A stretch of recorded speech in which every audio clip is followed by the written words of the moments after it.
All right, on this week's video, we have the privilege of speaking with Randy Cummings from Bootstrap Farmer. I've got a lot of cool questions lined up for him about high tunnel varieties and about hoop house growing. Check it out. Can you can you tell me a little bit about your background history, kind of where you came from and what you've been doing the last couple years? Yeah, sure. So I've been with Bootstrap for about 3 months now. Tracy, love it.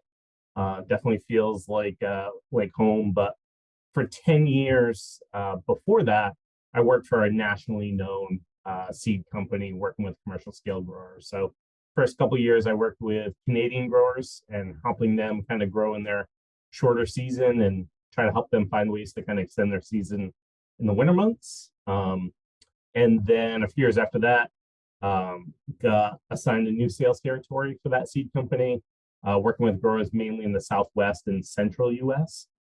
Funny enough, helping them extend their season into the summer where it can be too hot to grow in some crops at some times of the year. So kind of getting both ends of that spectrum. And then the last few years had been kind of managing our sales team as well as supporting a lot of larger microgreen and hydroponic kind of factory scale farming, 1 to 10-acre greenhouses with all the bells and whistles and all that. So definitely, recurring themes of protective culture, from low hoops to caterpillar tunnels to low-tech greenhouses, all the way up to, everything baked into this super efficient, hydroponic growing method and style. So that's pretty neat stuff, and it sounds like we could probably have 5 or 6 episodes just talking about what you've seen and what you've run across in the last 10 or 15 years or so. But on today's episode, though, we do have 3 or 4 questions that I came up with that I wanted to ask you about, and I'm sure that there are other people that are interested in those kind of issues also. So we're just going to go right into it. Growing undercover, growing outside. What's the deal with growing inside the greenhouse or anything? What's so great about it? I think what's great about it, Tracy, is you can control some of those variables, right? So you can control how much water the crop gets, right? You got a roof over the top, protect it from the rain, and then you can give it exactly what it needs. You can amend the soil in that one spot. You can exclude insects through some, insect netting and things like that. But I think for growers either thinking about going down that path, or ones I already have, I think it's important to realize that structure is going to be 10, maybe even 15 degrees warmer inside, and it might have some humidity in there too, with air trapped in there versus outside. So for some times of the month or year rather, that's a boon, right? If you can get 10 degrees warmer in that structure in November, December, January, February, perfect. Keep that crop from freezing solid or going through those crazy temperature changes throughout a winter day. You're off to the races. But in the summer, there's also some challenges there battling the heat, where it could be 10 or 15 degrees warmer inside. So a high tunnel and a greenhouse, these are perfect tools to help growers extend their season, battle the elements. But you kind of need to know some of these things going in just to set yourself up for success and avoid some of the pitfalls where, these structures, there's a little bit of a learning curve to them, as long as you're thinking about the fact it's going to be 10 degrees warmer in there in the summertime. And we should proactively probably have shade and buy shade at the same time you're buying your structure and not have to wait until your crop's already dead to have it shipped to you, right? Or roll up sides where you can get some airflow in there and get some of that hot, humid air pulled out of the structure. So you don't get things like blossom end drop on your tomatoes where they just can't handle the heat, or your lettuce wants to bolt or whatever it is. Those are the things you really need to kind of think about just a little bit in advance. Airflow is a big one that, I thought I had a good handle on. I'm lucky enough to have 2 high tunnels here. I have an all metal kit, and then I also have a DIY one that I built first going through. And, I thought I knew everything on that one. I was growing lettuces and bok choys all winter long and stuff. And I thought I was, high on the mountain. And then this other kit that I have is in a different area of my farm. 8 miles will be on the other side of the country compared to where my first one is. And I've struggled a lot, which, we've had conversations on the phone about it. And so, yeah, there is a big learning curve when it comes to this. I wish I would have thought of half of the things we've talked about in the last 3 months before I actually put that kit there. Maybe I would have done some stuff a little different. Maybe I would have made the sides a little taller. Maybe I would have put some different vents in. Maybe I would have had bigger fans. Maybe, there's all kinds of stuff, or like our next topic we're going to talk about, high tunnel varieties. Maybe I would have with more of a high tunnel variety instead of a generic brand that I thought, oh, well, this is going to work. There's thousands of people on YouTube growing this variety in their high tunnels. They don't have any issues, So going forward with that, you do come from a reputable seed company. So I'm just going to ask you, high tunnel varieties, when it comes to vegetables or flowers, are they really worth the extra money compared to the off of the shelf generic, I want to say, big box store, or even a reputable seed company, just plain Jane seed? Are they really worth the hype? And I don't have any skin in the game at this point, Tracy, right? There's nothing for me to gain by steering you down one path versus the other. But what I'll say is I always like to kind of underscore that a variety can't be good at everything. It can't taste good, it can't be bolt resistant and heat resistant and yields great and produce seed great and have all the disease resistance and all these characteristics, beautiful color. It just can't do everything. That's why it's no different than just genetics with everything. You either have blue eyes or brown eyes, blonde hair or brown hair, but you can't have blonde hair and brown hair at the same time, right? So, or theoretically, right? So the seed varieties are the same way. So when you're looking at high tunnel varieties or greenhouse varieties, these are varieties that have been bred and observed over time, where they, put on really good, root structure of a plant and give themselves a good backbone. These intermediate, indeterminate tomatoes, right? They put on good vines, good leaves. They support themselves for a really long growing season, and then the yield is there. The disease resistance for our high tunnels there. They're resistant to leaf mold and blossom end rot and mildews and things like that. So they've set themselves up for success for a lot of the common challenges of growing in a high tunnel. Right. So, but what they can't necessarily do is hang with the varieties that are planted out in the field that go through really cold nights. That high tunnel variety isn't going to perform as strong in the field, but in the high tunnel, it's going to out yield and outproduce and thrive in that environment where an heirloom or open pollinated or field variety just won't. So right.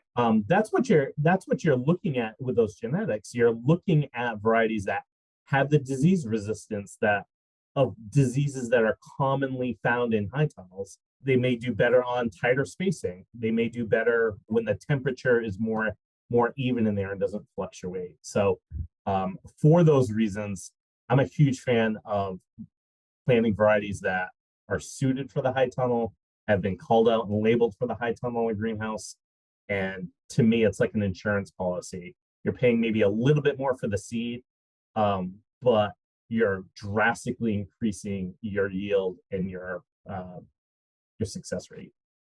And I agree with you on that. This year, with talking to you and the seed company that I use, you've kind of turned me on to someone that I've been talking to about varieties, and she has explained stuff to me also. And I knew it was important, but I didn't think it was that important. It's kind of one of those things like, I'll spend the the thousands of dollars building a high tunnel, and then you just want to skimp out on the seed, you know, or you'll spend $5,000 on compost a year, but I don't want to spend $15 on a packet of tomato seeds. Right. You know, it's one of those things you try to save money. And now I kind of understand the importance of, you know, instead of buying $10 worth of seeds that's not going to work for me, I can spend $20 and have a variety that's going to outperform anything I've ever used.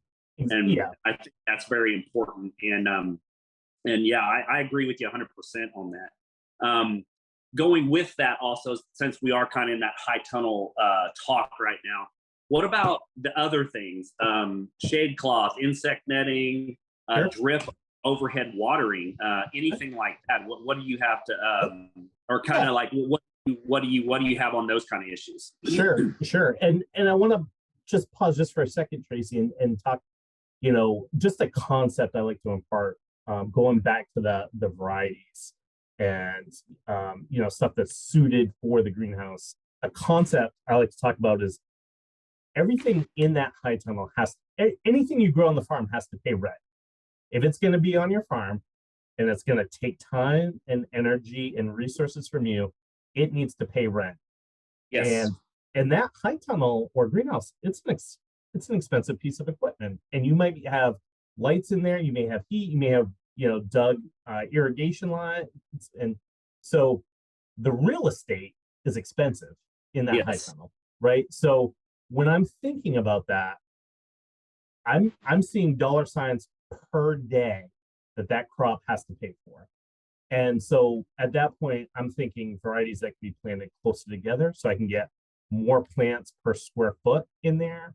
I'm thinking about varieties that are going to yield twice as good as the field varieties so that they can pay their rent. But, you know, the last thing I think someone would want to do with their high tunnel or should do is cram it full of stuff that's slow growing, takes up a ton of space, or people have this desire to like build these raised bed systems within. And it looks great. It might save the back a little bit, but man, you lose a lot of square footage in there, and it just drives that, like I said, that real estate space up. So, you know, if you're putting food on your own table and that high tunnel can produce everything that you need to eat perfect, that's great. And that's a win. But if you're bedding your farm and farmers market needs to be a productive income source for you, or restaurants or grocery stores or roadside stand or whatever, and you're trying to maximize how much can come out of that, we got to think about how well does this crop pay for the amount of space it takes up? How fast can I get a crop out of there? And what's the value of that? And so I challenge people when they're thinking about building a high tunnel or trying to figure out what should I plant in there. You can plant broccoli, but if that's a 90-day crop that takes up 18 inches, you know, and at the end of the day, you can charge $3 a head for it, man, that's a lot of time and space for $3 that you can cram a tomato plant in there and get, you know, 30 pounds of tomatoes off it, you know. Yeah. So I just like to point that out. And I think that gets people thinking a little bit on, you know, how best to use their tunnel, or how fast they might want to turn over the crops in there. When one peters out, let's get another one right back in there. Yeah, but it's very high impact, high turnover.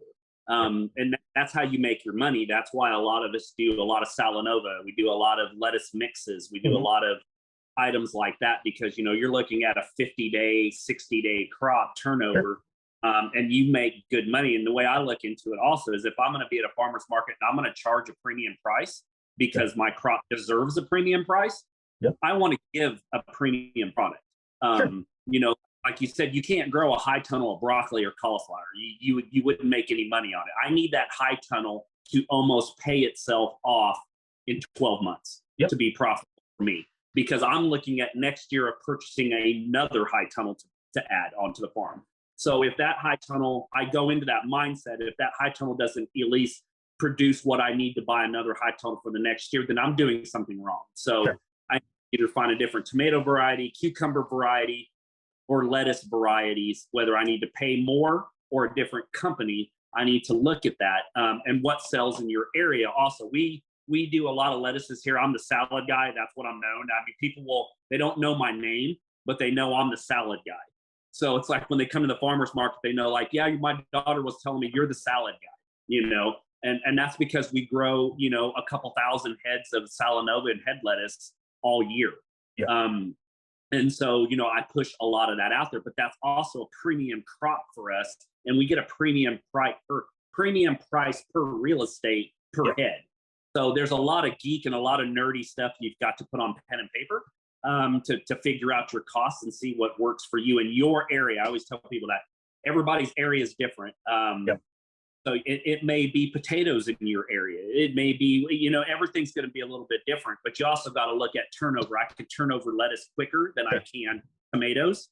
So yes, you make a premium price on tomatoes, on heirlooms, or even a good determinate style slicer, but lettuce is going to outcompete that. Just because you can turn it over quicker, faster, make more money out of it. So that's great on that. Now, what about the first year I had my DIY tunnel, I didn't use insect netting. I actually used an animal netting to kind of keep raccoons and mice and stuff like that out of my snakes out of my tunnel. I got a lot of insect damage.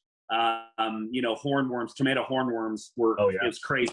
Those little white flies and white cabbage moths and army worms and all that stuff. What do you think about spending that extra money on good quality insect netting? There's a broad array. You can get cheaper stuff to buy online through retailers like Amazon or anything.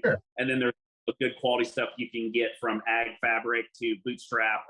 Bootstrap Farmer sells a good quality one also. So what do you think about that? Is that stuff really worth the extra money? I think it absolutely is, because it goes back to everything in that high tunnel needs to pay rent. It's got to get top dollar. It's got to be healthy. You got to be able to turn that crop over. And what you'll find a couple things. One, if you've got all this resource and time and labor and money invested in growing in this high tunnel, and insects just come in and decimate it, they could have done that right out in the field, right? So you didn't gain anything. The difference between a quality insect netting might be, the size of the actual holes itself. Right. So if that can, most insect netting, it can keep a beetle out, a cucumber beetle or potato beetle or grasshopper, right? But it might not keep a flea beetle out. It might not keep a thrip out, So getting that really tight, fine mesh to keep some of those smaller things out of there is key, because a couple things. One, to not just decimate the crop itself. And have all that physical damage. But now I also want to think about, it's a little warmer in there. There's humidity in there. And a lot of these insects they're a vector for plant disease. And now you get some insects that are chewing on those plants. They've introduced that disease to that high tunnel. And you've got pretty much lack of a better term, an incubation chamber for that disease, right? It's low. It's got less airflow. It's got higher humidity. It's warmer. It's got tons of food because you got all those plants planted in there. That's a recipe for that plant disease to then run rampant, or insects to nest and hatch, and you've got all this food for them. So it's easier to keep an insect out or a disease out than it is to cure it once it's in there and running rampant. Right. And that has to go a lot with the next thing is overhead. I do a combination of both. I basically use overhead more of like a misting kind of thing. I'm primarily drip irrigation. Everything here on the farm is drip irrigation, and there's a lot of pros and cons to that, whether price is a con or a pro, depending on you. To me, it's well worth the extra money to have the convenience and the reliability of watering. It's like right now, as we're talking right now, it's 3:30 in the afternoon. It's almost 100 degrees here. And like we talked about earlier, I've been watering all day. and I'm in the middle of watering one of my high tunnels right now as we're talking on the phone, I can do that in 100-degree weather with drip irrigation. And I'm actually using some type of compost tea style, Jadon style fertilization right now with it, injecting that into my drip also. So I find that drip is awesome. What are your pros or take on drip irrigation? I love drip irrigation, especially when the lines are buried underneath the soil or row cover or mulch or whatever, right? So to get that water at the root zone where the plant can actually use it, where it's less likely to evaporate off, so you're getting kind of more bang for your buck. And if you can, bury that drip, and then when you're putting your transplants out, you're setting it on top, you're encouraging those roots to dig down to get to that water source. So it's going to promote healthy roots. It's going to keep the soil cooler. It's going to give the plant that water right where it's needed. The other thing, for me, it doesn't splash soil and dirt and debris back onto the plant. So any sort of soil-borne diseases are less likely to impact the plant. Blight. Blight, is huge, right? And anytime that you're watering from above, you're also having water droplets, sit on the plant. And those things are, I don't care what it is, just that droplet of water acts like a magnifying glass. And if you're watering at the heat of the day, which is when a lot of people think to, oh man, it's so hot out, my plants need it.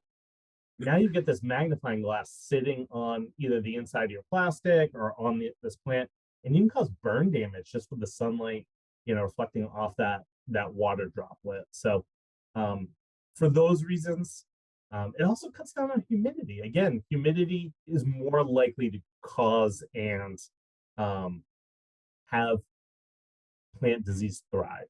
When a plant, when there's too much humidity, it's just you're stressing the plant in multiple ways. So for all those reasons, Tracy, I like drip, and I like to bury that drip line if I can. And with me, what I found out is the cost of watering is so much cheaper on drip, because you're not over watering where I think a lot of times where you're overhead watering with your wand or however you're doing it, you're dumping gallons of water on something when you're technically, if you break it down, a lot of vegetable plants, I'm not a flower farmer, so I can't talk on flowers, but on vegetable wise, they say that like a tomato plant or something needs like a gallon to a gallon and a half of water per plant per week. So if you're overhead watering tomatoes and you do that, let's say you do that twice a day, how many gallons of water are you dumping on that tomato plant that basically that plant's not absorbing all that water, and evaporation is caused from that? And so you're spending way more money on watering overhead than you are on drip, because drip, like you said, is actually putting it to the spot, to the roots where it needs to encourage those roots to go deep, and which makes a stronger plant and a healthier plant. We all know that already. But anyway, Randy, that's all the questions I really have for you today. But I'm sure there's going to be a lot more, and people will put stuff in the comments. And as I encourage people to leave stuff in the comments, and I read those. And then the next time we do a video, I kind of take those ideas from people and look for next upcoming videos. So I may have to call on you again, buddy, to come on here for topics that we could talk about throughout the year here. I know that you have been a help to me over the last couple months on helping me with some of my problems that I've had, from insects to stress and heat damage on certain varieties and stuff that we're working with. But guys, I think that's where I'm going to call the video this week. So once again, I want to say thank you, Randy, for being on the show this week. And guys, get out there and just get your hands dirty, and I'll talk to you next week. Bye. Take care.